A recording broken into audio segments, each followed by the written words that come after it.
Hello, welcome to Weencast, Ween Off the Cuff, Riverdale, Season 7, Episode 14, Archie, the musical. You ever just lose your MFing mind? You ever go fucking crazy in the coconuts? You ever clack the shell of your walnut brain together? It's Archie the musical. Right into it. Soon as it opens, first thing, just pan down to Archie asleep in his bed, wakes up, starts singing. Wake up and sing grinds it. It's a musical, it's senior year. Archie is a dumb guy, Betty is a girl, Veronica is a new girl who's rich, Jughead eats a lot and is goofy, Cheryl is the cheerleading team. Tony is also there. They sing, they dance, they sing, they dance. It's the same premise as Riverdale. It's the same setup as the first episode of Riverdale. What does it all mean? Jughead even sings, "Feels like I've done it before." A montage, Reggie and No Eyebrows Julian playing basketball, singing about being the coolest guys in school. It's very High School Musical, even on the front steps of the high school. Jughead and Archie high five, OMG. It was all in Kevin's mind. Hard cut at the end of the song to Kevin and Clay. Clay is playing the piano to do the music, and Kevin is directing. Turns out they're just torturing their friends with their new musical they've written, which is about Archie, and they want to present a workshop version to Principal Featherhead so that he'll greenlight the production for springtime. Their friends think it's utterly stupid. As Jughead says, there's no lower art form than American musical comedy. And Archie says, "Gosh, Kevin, why are we seniors when we're juniors in real life?"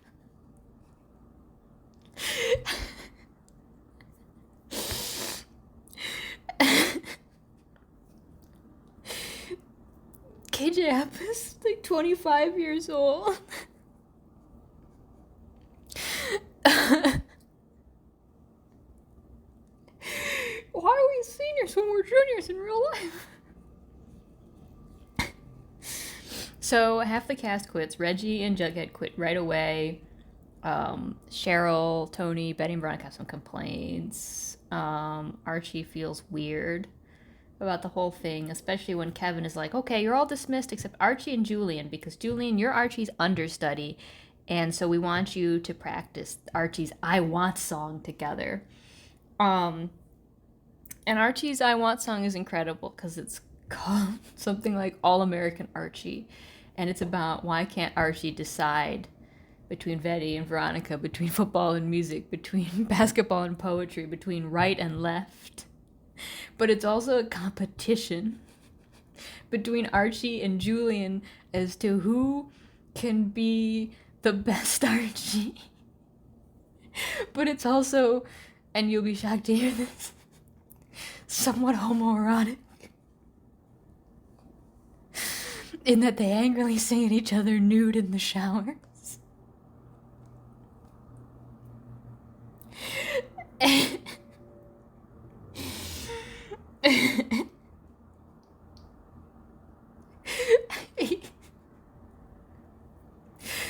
Why can't he decide right or left? It's so real though. One could read the song of All-American Archie as a sharp commentary on indeed the battle for America's soul, even now. Why can't All-American Archie decide right or left? And throughout the song, Julian is right and Archie is left. The real Archie, moral, good-hearted, help the downtrodden, or No Eyebrows Julian, who is basically the Donald Trump of Riverdale. I'm sorry. I know I have to put a quarter in the Donald Trump jar now, but There it is. Anyway, Archie can't make it through the song because it's too creepy to sing a song with Julian where they're both competing to see who can be the best singing Archie. And also, he's feeling distressed because the song makes light of his eternal struggle, which is to choose between two things that are kind of the same, and also the stakes aren't that high. So Archie leaves and Julian leaves, and then Kevin and Clay finish working on what they need to finish for the musical, and they leave, and they have a nice little romantic number that's just about they're in love, and they dance around the school and they kiss. Yay. Then the next day, they assemble the girls, Betty, Veronica, Tony, and Cheryl, together to sing a song, and it's about who is going to get Archie to go with them to the Valentine's Day dance. And so it's about them competing with each other. But again, it's fairly homoerotic. But, you know, Betty talks about how she's in love with Archie. And then Veronica kind of pushes her out of the way and says, I'm in love with Archie. But then Tony comes in and she's like, Archie and I rode on the motorcycle together. And then Cheryl's like, Archie and I made out in my mansion that's evil and haunted. And then the girls break in and object because that's quite a misogynistic depiction of them. 2 out of 4 of them are not in any way interested in Archie for several reasons. And as they say, we're friends, not frenemies. Anyway, what does frenemies mean? What kind of word is that? And Kevin's like, oh, it's a new term I've invented. So you heard it here. Gay Kevin from Riverdale invented the word frenemies. Anyway, the girls refuse to sing the song, and Veronica says, you know what, Kevin, I'm just going to get Cole Porter to write us a song, okay? Sorry, but you can't compete. Eat shit, basically. And then Cheryl and Tony say, yeah, we don't even really want to be in the musical if you're going to do this to us. We want an actual, like, decent role. Also, why don't you write, instead of something that's cheesy and hurtful to women, write something beautiful and true, Kevin? Next song is about Archie and love triangles. But really, it's kind of about being bisexual. And how being bisexual prevents Archie from being able to make decisions. Because it's a song about, oh gosh, I'm in love with Betty. Oh gosh, I'm in love with Veronica. Why do I have to be in love with 2 things that are both equally great? But then at the same time, I think the way that they're structuring it is that, like, we're seeing Archie, because the songs in this part kind of take place in an imagined spot, right? Like, they're performing them just in the music room with Kevin and Clay, but, like, we see how Kevin is imagining the songs to be performed like they would be in, like, a movie musical or something. And so in this, so, like, Archie is singing all around Riverdale, like, and you know, he's on a date with Veronica, oh, he's on a date with Betty, oh, but then we are supposed to understand this as his mind going to his actual conflict right now, which is, does he choose to be a basketball player or a poet? But I think this is intentional on the parts of the authors of Riverdale. It's like when he's on a date with Betty, he looks away from her towards hot, sweaty Reggie playing basketball. And then when he's on a date with Veronica at Pops, he looks over at Jughead furiously typing away in the corner, looking broody and serious.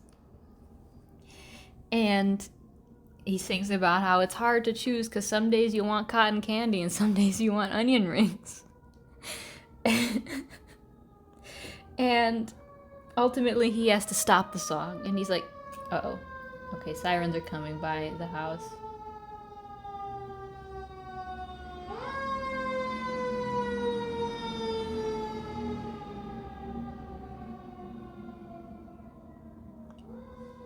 Okay, anyway, he stops the song suddenly because he's like, gosh, Kevin, choosing between Betty and Veronica isn't my struggle right now, and honestly, and this is like verbatim when he says, I think I need to step away from the musical right now for my own mental health.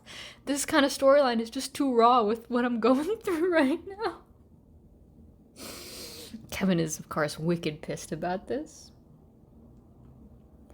That evening at the Pembroke, Veronica and Betty are sitting together. Veronica talks about how she just got off the phone with Cole Porter and now he's going to write them a song. But then also she has to tell Betty about how last episode she kissed Archie. But the truth is, she doesn't even think she likes Archie that much. She likes Betty more. Betty suggests, why don't they cut Archie out and focus on their friendship?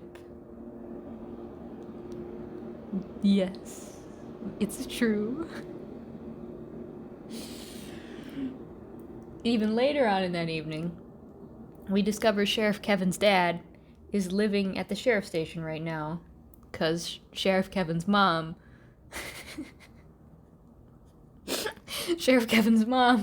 kicked Sheriff Kevin's dad out. And Sheriff Kevin's dad is talking to Kevin about the musical. How's it going? Is it successful? Are you having a good time? And regular Kevin is like, hey Dad, can we talk about how you don't live at home anymore? What's going on with that? You know. And Sheriff Kevin's dad says, son, you wouldn't understand. You gotta stick to your dancing and singing and musicals and frilly whatnots. There's things between men and women you can't figure out, son. And Kevin's like, I think that's homophobic, Dad. The next day, Kevin and Clay reveal to Cheryl and Tony they've put together a song for them, all four of them to sing about basically gay romance. And it does include a CW gay sex montage where they all make out in their underwear in their sex-segregated couples. I mean, not all four of them at once. I think that would... No, Roberto would do that. It could still happen. And the song is very touching and very sweet, and a little bit sad, you know. It's poignant. And at the end, Tony says, and I wrote this down because it was too important not to quote verbatim. Tony says, Kevin, Clay, wowza, you completely captured the longing inherent in being in a queer interracial relationship in the 1950s. And Vanessa Morgan's delivery on this is admirably deadpan. It's truly next level. Wowza, Kevin, Clay, you completely captured the longing inherent in being in a queer interrelational relationship in the 1950s. He did that. Like, the level of ironic remove to be able to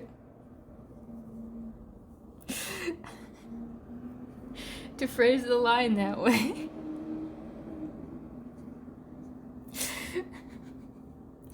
Wow, Clay, Kevin, you completely captured the longing inherent in being alive and wishing for a habitable future in the 2020s. Wowza. Anyway, Tony and Cheryl are excited about the prospect of performing the song, but Kevin and Clay are like, guys, we're not actually performing this song about gay love and sex on stage at school because we'll get murdered. This is a song for us to enjoy privately, and then maybe someday we'll be able to perform it on stage. And Tony and Cheryl agree that it's too dangerous, but because of that, they don't want to appear in the musical until the world is more accepting of them. It's just fair enough. At Pops, Archie is struggling because he can't even choose super salad to go with his grilled cheese because it's too much for him. his crisis. Luckily, Jughead's there. And Jughead says, buddy, what you're suffering from is what caused old Camus to cut a rug. He says this.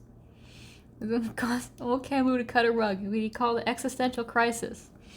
You're facing the incredible agony of having to make a decision about life that will change your life, and you don't know how and you don't know why.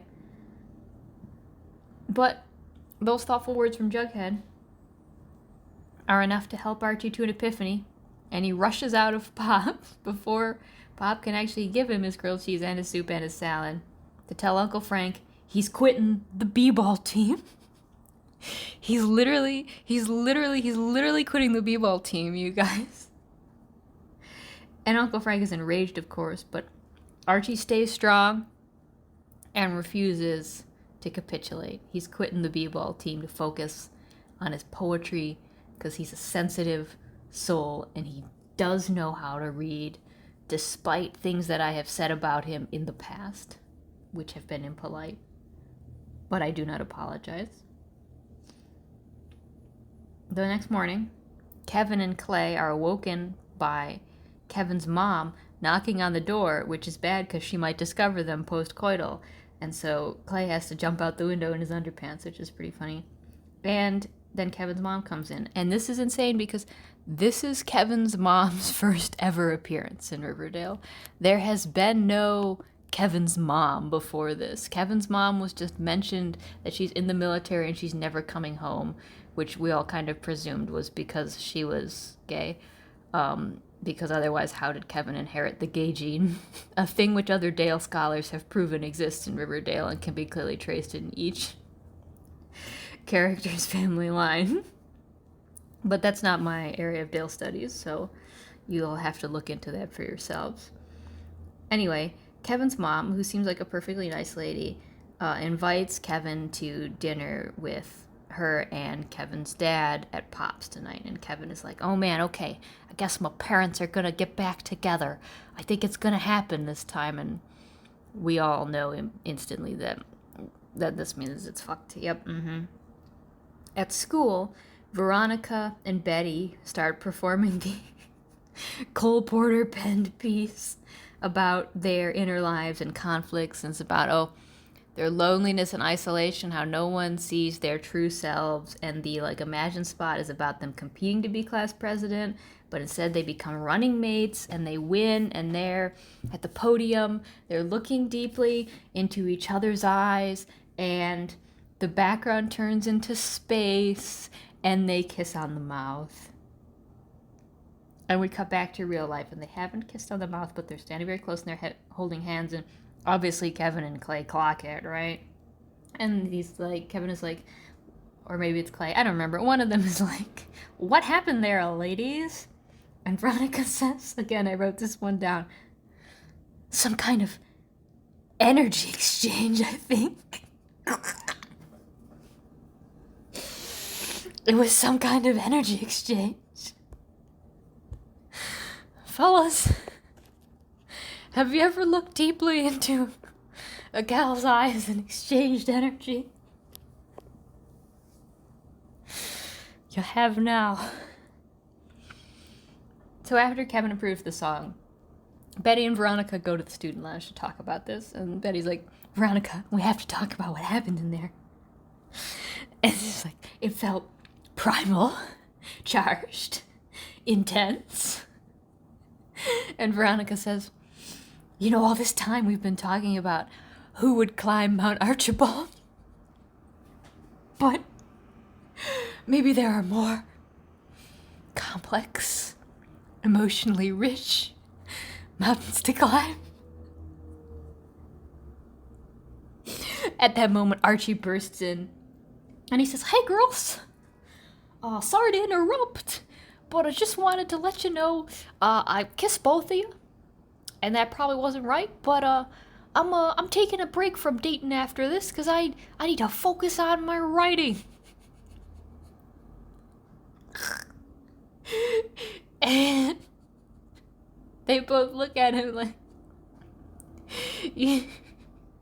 you missed the boat anyway, Archie. We're lesbians now.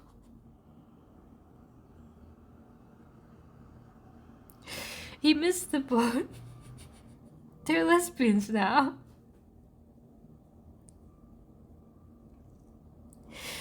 He just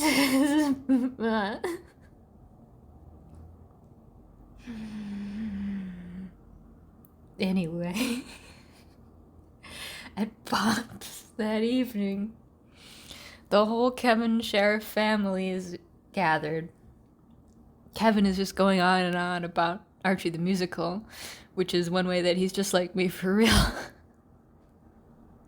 And he's talking, he's like, well, and a lot of people quit, but you know, the new Archie, Julian, he's even better than the real Archie. Which is so... the layers. But Kevin's parents are like, shut up, kiddo. We don't want to hear about your stupid musical. We want to tell you we're getting a divorce. We've signed the paperwork. It's over. Understandably, Kevin's very upset about this and he storms out. The next day, he's presenting to Principal Featherhead and they do the big number, which is all about getting hyped for prom.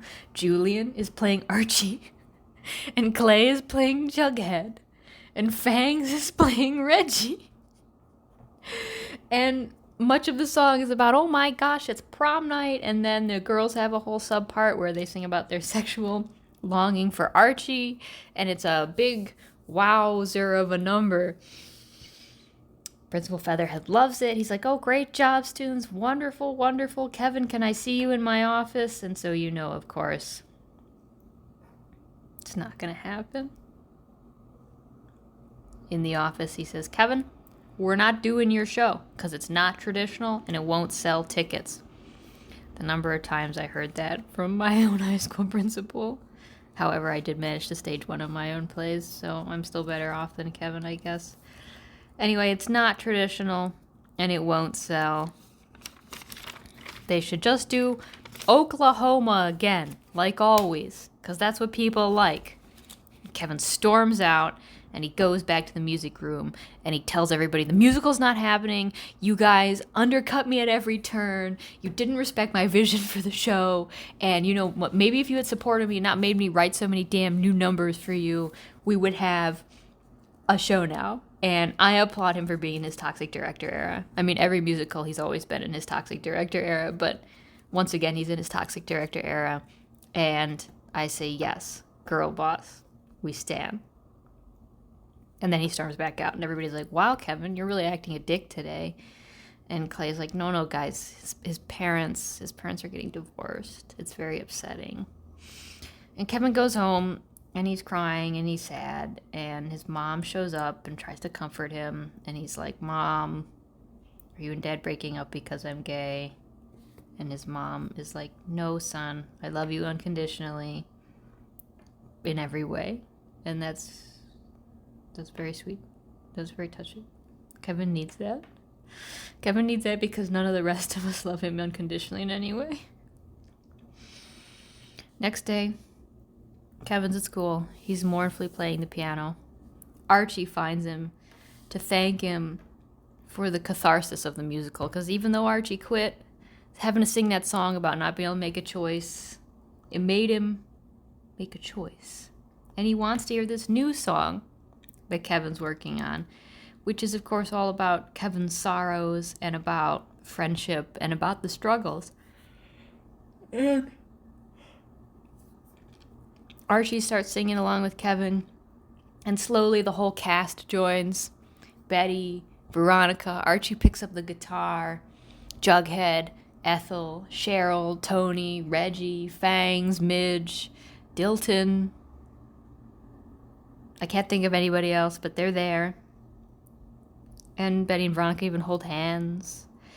And they sing about best friends. They're best friends, and that's the strike. It gets you through it. It gets you through it, man. And then Kevin breaks down crying, and he thinks about his dad leaving. And everybody hugs him. The end. And it was sad. It was sad. Kevin was sad. This was Kevin's best episode ever. Kevin has never had an episode where he got the main storyline that wasn't either about his engagement in like cruising in the woods or giving people lobotomies or being a toxic musical director. And of all those things in this episode, he was only just a toxic musical director and only briefly. And most of this episode was about his talent for musical theater and his struggles with his parents' divorce. He's finally a real boy. He's my special boy. We're in the home stretch now. The final episode of Riverdale will broadcast on August 23rd. I think. I don't remember. At the end of August. We're running out of time. Next week is a break week for the show. They won't be broadcasting a new episode. Maybe I'll post something super weird. But I might not, because I also have a lot to do. When Riverdale returns, on July 19th, 2 weeks from now, the episode will be called Miss Teen Riverdale. And it appears to be about the girls competing in a national beauty pageant that's televised. And Alice refusing to let Ethel compete because I guess she's fat. And the girls, obviously, they have to defeat Alice. Let Ethel be in the pageant. Seems pretty standard. We'll see. We'll see if there's any Dalian twists upon it. We'll find out. Anyway, however, 2 weeks from now, I'll also be on the road. And I'm going on an extended journey that may last into August, depending on what conditions I find myself in. So I'm not sure whether there'll be a new update. Also, the majority of my listeners will be there on the trip with me. So I'm pondering if I do make a post next week, I shall try to address it then. Until we next speak, remember Archie the musical.